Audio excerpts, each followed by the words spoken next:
আসসালামু আলাইকুম।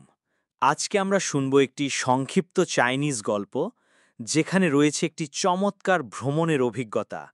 প্রতিটি লাইনে আমরা গল্পের শব্দ ও বাক্য বিশ্লেষণ করব, যাতে আপনি এইচএসকে লেভেল 2 এর গুরুত্বপূর্ণ শব্দগুলো সহজেই বুঝে নিতে পারেন।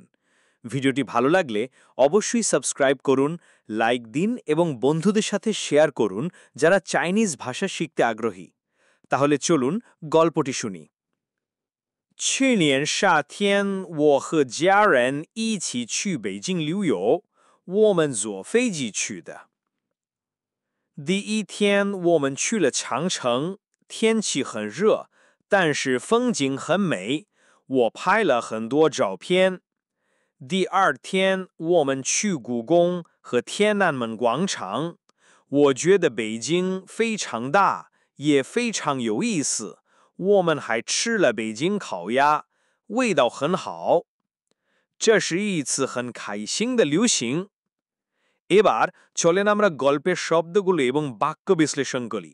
গল্পের প্রথম অংশটি হল 去年夏天，我和家人一起去北京旅游，我们坐飞机去的。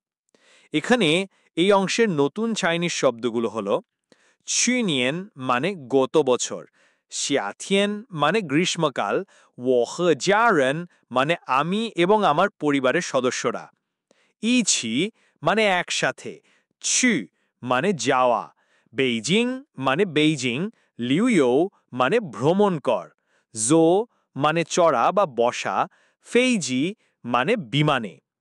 তাহলে সব মিলে আমরা বলতে পারি 去年夏天，我和家人一起去北京旅游，我们坐飞机去的। মানে গত বছর গ্রীষ্মকালে আমি এবং আমার পরিবারের সদস্যরা একসাথে বেইজিং বেড়াতে গিয়েছিলাম। আমরা বিমানে চড়ে গিয়েছিলাম।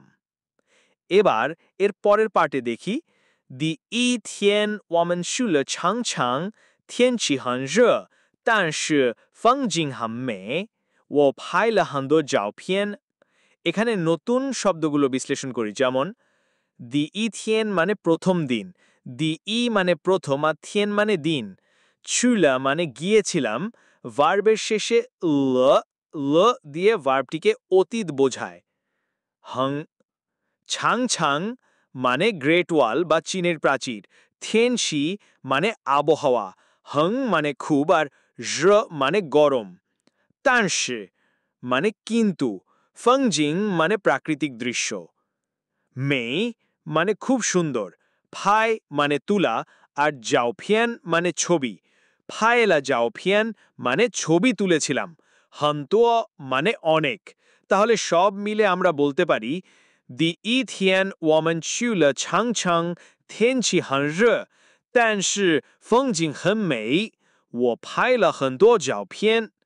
যার সম্পূর্ণ মিনিং হলো, প্রথম দিনে আমরা গ্রেট ওয়ালে গিয়েছিলাম, আবহাওয়া ছিল খুব গরম, কিন্তু দৃশ্য ছিল খুব সুন্দর, আমি অনেক ছবি তুলেছিলাম।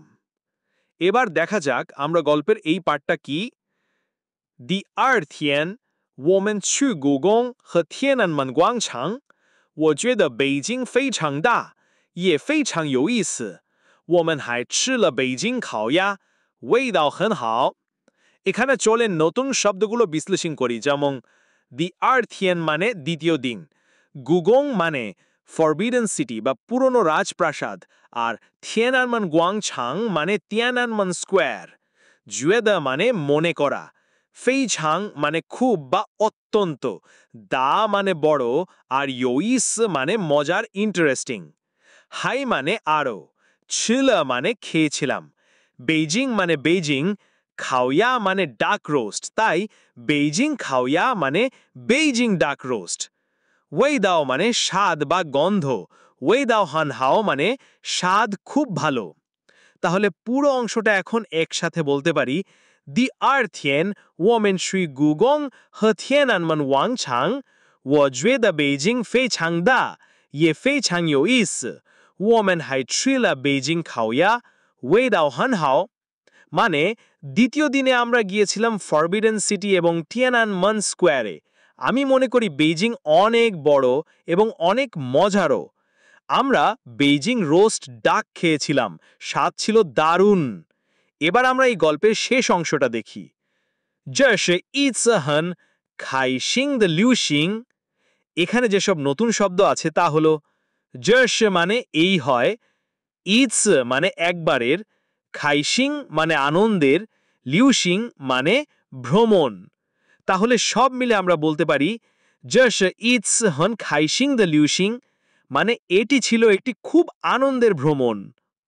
এই ছিল আজকের ছোট কিন্তু দারুণ চাইনিজ গল্প। আশা করি আপনি নতুন কিছু শব্দ শিখতে পেরেছেন এবং গল্পটি উপভোগ করেছেন।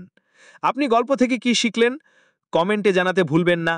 পরবর্তী ভিডিওতে আবার দেখা হবে। আসসালামু আলাইকুম।